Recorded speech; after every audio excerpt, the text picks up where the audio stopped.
Oi, pessoal, tudo bem? De volta, mais um bate-papo aqui da nossa sétima jornada de física, esse ano com o tema Física Sem Fronteiras, interfaces com outras ciências para a construção de uma sociedade sustentável.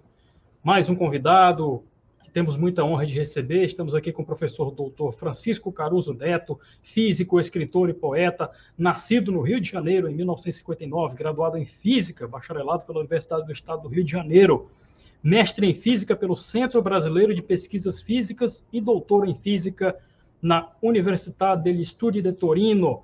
Recebeu o prêmio Jovem Cientista do CNPq em 1996. Atualmente é pesquisador titular do Centro Brasileiro de Pesquisas Físicas, professor associado aposentado no Instituto de Física Armando Dias Tavares, da Universidade do Estado do Rio de Janeiro, onde criou em 1991 o Departamento de Física Nuclear e Altas Energias. Foi professor colaborador do HCTE da UFRJ, com formação acadêmica na área de física, com ênfase em física das partículas elementares e campos, dedica-se também à física quântica, história e filosofia da ciência, conceito de espaço e sua dimensionalidade, e ao ensino e à divulgação de física há mais de 2 décadas.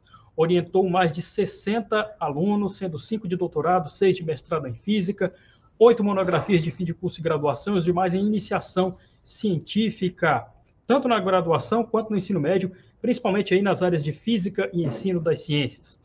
Na área da divulgação, destacam-se a criação e a coordenação da Oficina de Educação através de Histórias em Quadrinhos.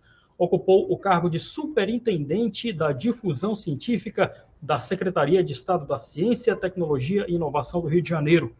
Fundador e editor da Dialogue, revista de estudo Italice, tem participado de uma série de atividades em diferentes conselhos editoriais. É coautor, com o Vitor Oguri, do livro Física Moderna, Origens Clássicas e Fundamentos Quânticos, vencedor do Prêmio Jabuti 2007 na categoria Ciências, Engenharias e Informática, no segundo lugar.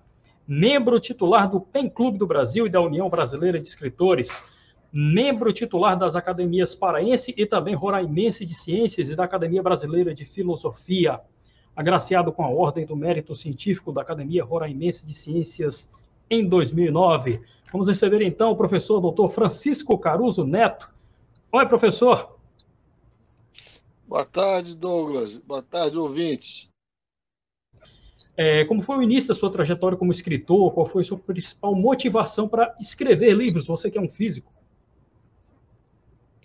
A motivação para escrever especificamente veio com o tempo, né? A partir do curso de física, você é obrigado a ler muito. Eu sempre gostei de ler também, literatura, li todos aqueles clássicos juvenis, né? Na minha juventude. E... Mas o principal interesse começou quando eu passei a, a me interessar por história e filosofia da ciência, né?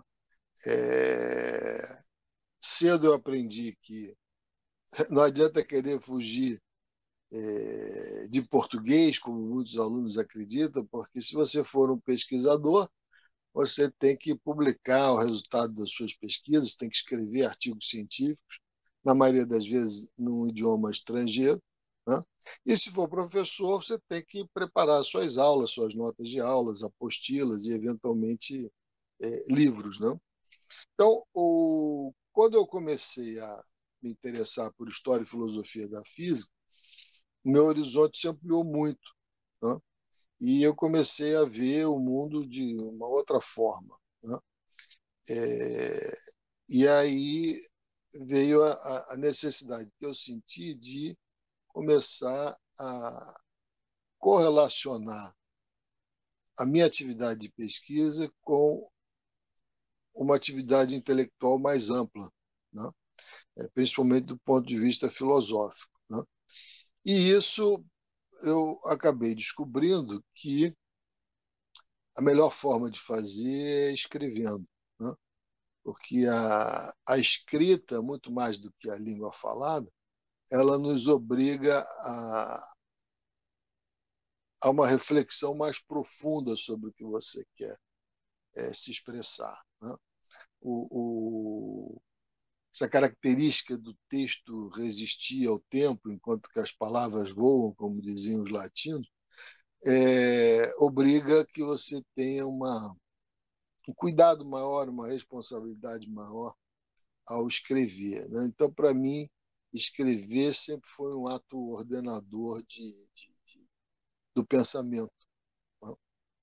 Bom, agora, a motivação específica para escrever livros vem, em primeiro lugar, do fato de eu ser um apaixonado por livros, né? Eu sou um bibliófilo, tenho uma biblioteca provavelmente aí da ordem de 9.000 livros que estão aí espalhados em casa, numa sala e no CBPF, né? E sempre gostei muito de livro, né? Por outro lado, acho que a gente passa pela vida, pela Terra, com a obrigação de deixar alguma coisa em troca dessa possibilidade única de viver, né? E, e eu escolhi os livros para fazer isso, deixar um pouco registrado os meus interesses científicos, culturais, intelectuais, né? E sempre que possível de uma forma que pudesse ser útil, né? Ou que despertasse o interesse nos jovens que, por acaso, pudessem ler algumas dessas obras. Sim, a leitura como uma ferramenta, né, de organização do pensamento, como um caminho de novas descobertas, é realmente fascinante. Ainda falando sobre sobre sua trajetória como escritor, você é um escritor eclético, né, tendo lançado livros, escrito livros sobre física pura, ensino de física, crônicas ambientais, poesia também. Um desses seus livros, em especial, vai ao encontro da nossa temática da sétima jornada de física que nós estamos promovendo aqui no Instituto Federal do Ceará esse ano, que essa temática, como eu falei, é Física Sem Fronteiras, interfaces com outras ciências para a construção de uma sociedade sustentável. O livro seu que dialoga com essa nossa intenção, com essa nossa inclinação para o evento desse ano, é o livro Crônicas Ambientais. Você podia falar um pouco mais para nós sobre esse livro? Posso, sim, claro. Eu já publiquei e editei mais de 80 livros, como você disse, em áreas muito diferentes, né? Livros texto de universidade, livros de divulgação científica, de história e filosofia. E esse livro, ele, ele aconteceu, na verdade, por um motivo triste que eu vou explicar, né? Embora o fato de ter escrito foi um fato alegre, né? Eu, por algum motivo que eu já não me lembro, eu conheci via internet é, um jornalista de Campinas, Regis Tavares, que estava criando, na época, um portal chamado Eco Reserva. Ele depois saiu do ar. E eu não sei porquê, não sei se ele conheceu alguma coisa que eu escrevi, ele pensou nesse portal como um grande depositório de ideias e debates sobre as questões ambientais. E com isso ele começou a convidar pessoas com formações diferentes que pudessem expressar suas opiniões sobre as questões ambientais, né? Convidou uma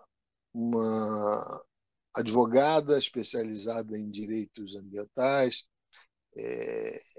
enfim, convidou pessoas de várias profissões e me convidou como físico, né? E ele disse: Regis, eu nunca escrevi nada sobre o meio ambiente, né? Não, mas você consegue, me incentivou muito.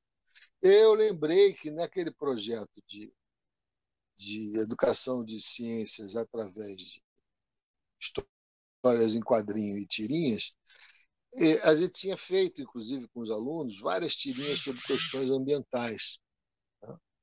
E Aí eu resolvi, como uma experiência, aproveitar uma delas, né, e me posicionar sobre alguma questão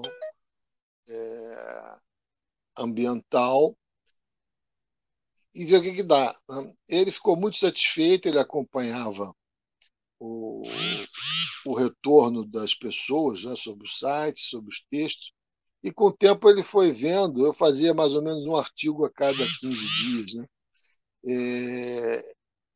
Ele foi vendo que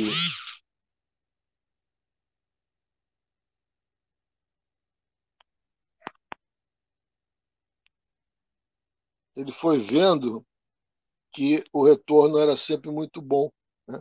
E eu fui gostando e fui procurando, né, me posicionar sempre criticamente com relação às questões ambientais, né? Discutir a questão da energia eólica e, sempre que possível, tangenciava algum conhecimento de física que eu tinha, né? Mas eram artigos, segundo ele, muito mais escritos com emoção do que com a razão propriamente, né? E, segundo ele, como jornalista, esse era o sucesso dos artigos, né? E eu, nesse projeto, acabei escrevendo, acho que da ordem de 15 artigos, se não me engano, com esse espaçamento de 15 dias, 3 semanas entre um e outro. Tal. E aí o meu caro amigo adoeceu e, infelizmente, veio a falecer meses depois, sem que a gente tenha se encontrado pessoalmente. Então, eu resolvi, depois, com isso tudo, o site foi descontinuado, saiu do ar. Aí eu resolvi, em homenagem a ele, publicar um livro com a coleção desses artigos feitos, no fundo, por causa dele, a convite dele, né?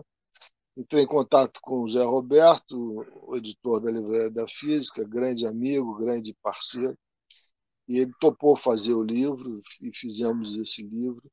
E tem tido uma aceitação boa, né? A gente já distribuiu para algumas escolas, algumas bibliotecas. Agora, não sei bem como chegou à mão de vocês, mas foi uma coisa muito gratificante para mim, poder falar para um público muito diferente, né? Isso traz também muitos desafios, né? Você falar ou escrever para um público que não está acostumado a ouvir as coisas que você diz, né? Claro que para mim é muito mais difícil falar sobre questão ambiental do que falar sobre divulgação científica, falar de física, física de partículas, ou o que for, né? Então, cada vez que você recebe um desafio, você acaba crescendo, né? Eu gosto muito. Tenho gostado cada vez mais de escrever sob encomenda. O, um amigo meu, que é um grande conhecedor de música clássica, disse que perguntaram ao Haydn por que ele nunca escreveu para um quinteto. Ele falou, porque o rei nunca me pediu, né? Então, agora, por exemplo, o Nunes me pediu para depois escrever algo sobre isso, e aí eu acabo me motivando e tenho prazer de tentar, tentar escrever e tentar produzir um texto agradável.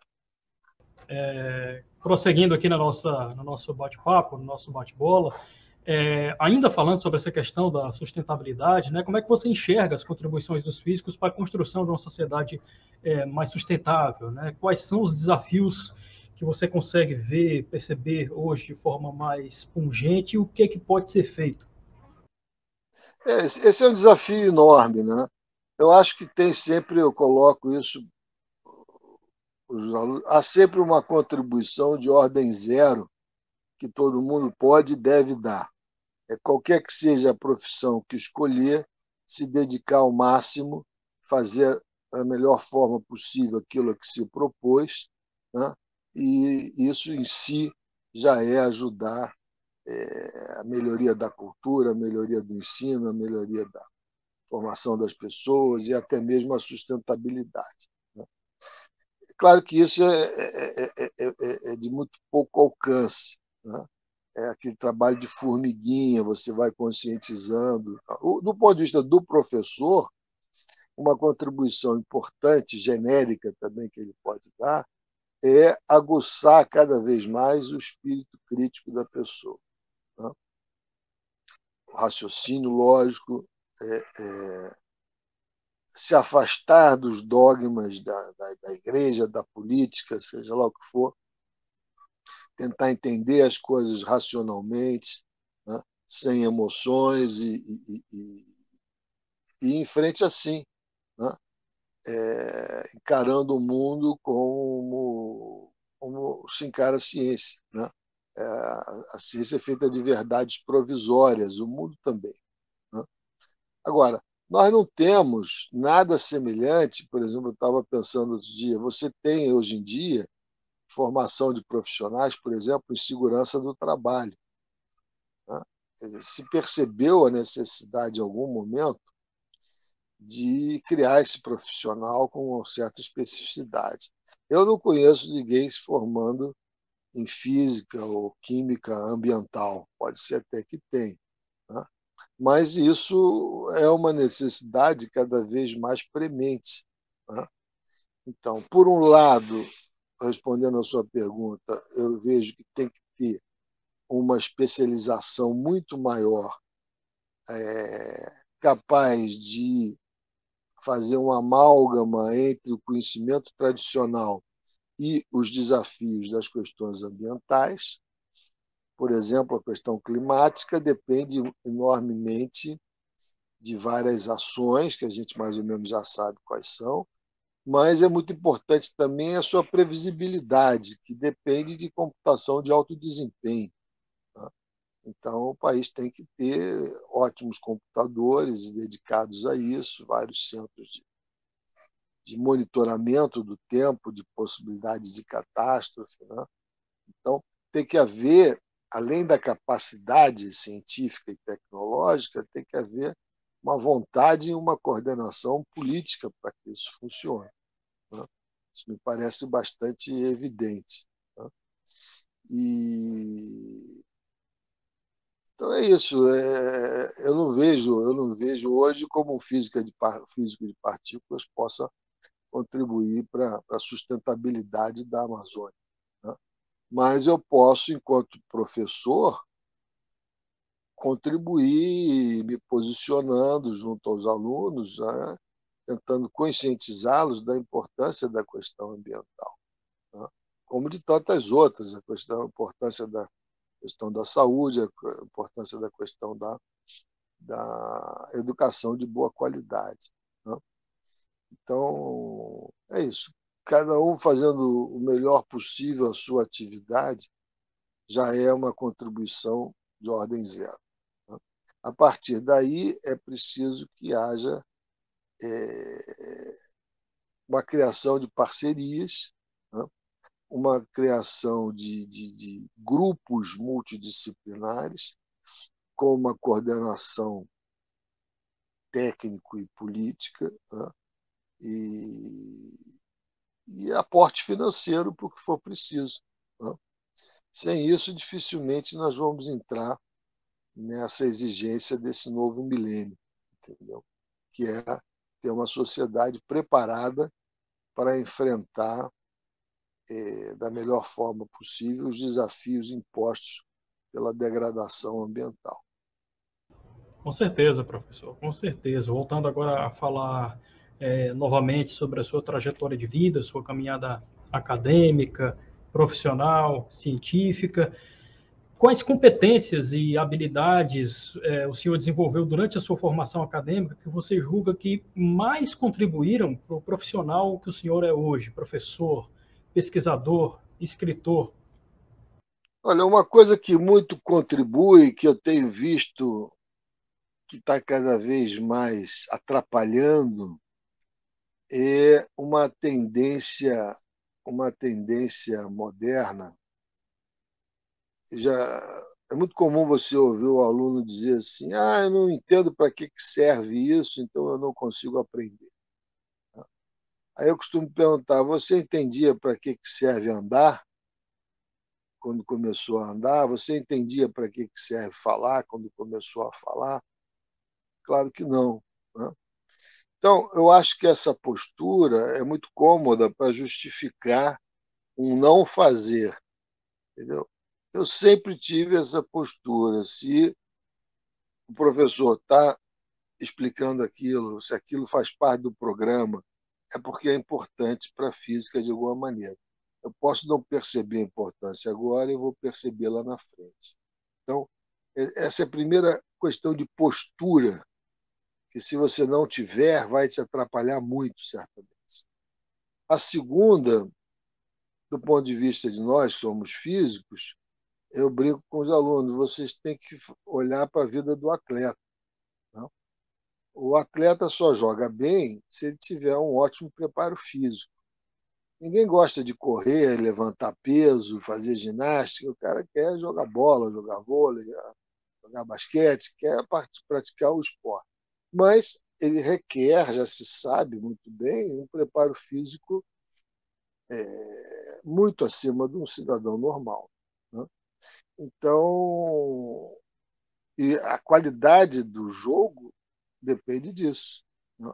Então, o aluno de física tem que entender que o equivalente a esse preparo físico exaustivo é o que ele tem que fazer com a matemática. O aprendizado da matemática, a quantidade exagerada de exercícios, resolver problemas, provar teoremas, etc. Isso não serve para nada, serve. É isso que vai lhe dar preparo físico, entre aspas, para você enfrentar a vida. Né? Exemplo clássico foi o Einstein. Né? Pensou coisas arrojadíssimas, em certos momentos ele não conseguia ir para frente na matemática. Aí pedia ajuda a alguns amigos matemáticos que explicavam a ele o que ele precisava saber e tal, para ele poder avançar na matematização das suas ideias. Né? Desde a contribuição fundamental de Galileu, a física é uma ciência matemática. Né? Você tem que ser capaz de calcular, prever coisas, né? E descrever a natureza na linguagem da matemática. Né? Então, a segunda habilidade que você precisa desenvolver na graduação é o maior domínio que você puder da, da, das técnicas de cálculo. Não só a matemática feita com papel e lápis, como também, hoje em dia, as técnicas computacionais. Né? As técnicas computacionais. Terceiro ponto que a minha universidade particular me ensinou é que você tem que fazer muito exercício. Fazer muito exercício e uma experiência que eu tive que foi muito importante, carrego até hoje, é o descobrir trabalhar em grupo. Né? A ciência é sempre uma atividade coletiva, ou com relação aos seus colegas do passado ou contemporâneos. Há muito trabalho em colaboração, você precisa aprender a trocar ideia com o outro, a depender do outro, a discutir com o outro, entendeu? A construir junto coisas, resolver junto problemas, entendeu?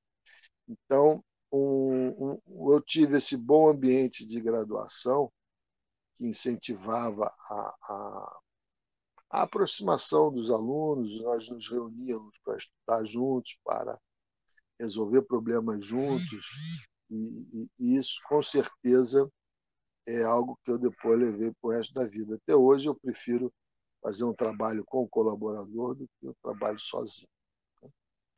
E a última coisa é você cultivar o hábito da leitura. Isso é fundamental. Né? Algumas graduações despertam interesse para ler pelo menos livros de física, né? Mas isso é mais comum que venha ou de uma influência familiar, né? Ou de um gosto especial pela leitura, que pode ser poesia, literatura, contos e histórias fantásticas. Hoje em dia está muito comum. Né? Cada um escolhe um estilo, mas A leitura é o que te dá mais vocabulário, te dá também uma percepção mais ampla do que é o mundo, né? Para a gente fechar, então, o nosso bate-papo, a nossa conversa aqui sobre física, sobre ciência, sobre descobertas, eu queria pedir para você deixar uma mensagem, né? Qual mensagem o senhor gostaria de deixar para os alunos do ensino fundamental e médio, bem como também para aqueles graduandos em física que, porventura, estejam nos acompanhando, estejam nos assistindo e que desejam aí seguir uma carreira semelhante à sua? Bom, o que eu digo sempre para qualquer um é faça o que goste, faça o que te dá prazer. Essa é a receita número um, né? Fazer aquilo para o qual você está disposto a dedicar todo o seu esforço intelectual, todo o seu tempo, né? Isso pode claramente mudar durante o tempo, evoluir, né? Alguns interesses você vai deixando pelo caminho, outros você vai incorporando na sua vida acadêmica, né? E eu esqueci de dizer, aproveitar de dizer agora, quando você perguntou do ato de escrever, né? De uns 2 anos para cá que eu comecei a fazer poesia, né? E a poesia me ensinou uma coisa diferente, né? Com relação a escrever os demais textos e demais tipos de livro. É que eu tinha dito no início que, para mim, a escrita sempre serviu para ordenar o pensamento, né? O que eu aprendi agora, escrevendo poesia, é que isso me permite ordenar também os meus sentimentos, não apenas o pensamento. Entendeu? Foi uma descoberta muito. Foi, num certo sentido, dura, mas, no outro sentido, foi muito prazerosa. Entendeu? E, e exatamente por fazer essas coisas, como você disse, muito ecléticas, né? É, eu me sinto obrigado a dizer para esses jovens que você pede, tem que pensar muito no que realmente quer, entendeu? Porque esse tipo de pessoa que eu me tornei é, não é muito admirado nas nossas instituições, entendeu? Você às vezes chega a ser perseguido, ou seja, às vezes você é apenas tolerado no seu emprego porque você está fazendo coisa demais, como já ouvi falar, está fazendo outras coisas. As pessoas não percebem que isso tudo está integrado, né? Está integrado e um saber influencia no outro, né? Depois que eu passei a escrever sobre história e filosofia, eu passei a escrever diferentes meus artigos de física, né? E depois que eu passei a fazer poesia, eu passei a escrever diferentes artigos de história e filosofia. Entendeu? Você vai amadurecendo, você vai mesclando o que você aprende em cada uma das áreas e vai se tornando uma pessoa melhor. Entendeu?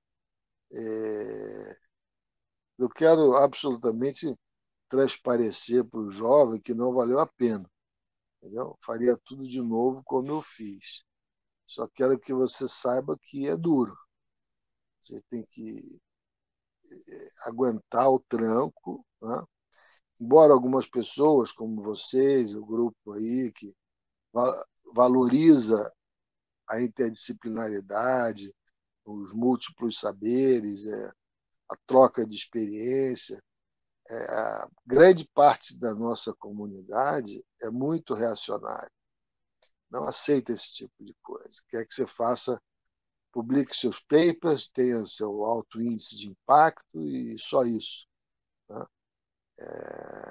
Eu sempre senti a necessidade de fazer outras coisas, nunca vou deixar de fazer, né? Como não deixo de fazer a minha atividade primeiro, né? Mas Não sei se é o exemplo que todos gostariam de sentir na pele, né? Mas eu posso garantir que, para mim, foi e tem sido muito, muito gratificante. Nós conversamos com o professor Dr. Francisco Caruso Neto, físico, escritor, poeta, pesquisador titular do Centro Brasileiro de Pesquisas Físicas. Professor, muito obrigado. Vamos ficando por aqui. 7ª jornada de física, Física Sem Fronteiras, interfaces com outras ciências para a construção de uma sociedade sustentável. Até a próxima oportunidade. Tchau, tchau. Obrigado a vocês, tudo de bom, uma boa tarde.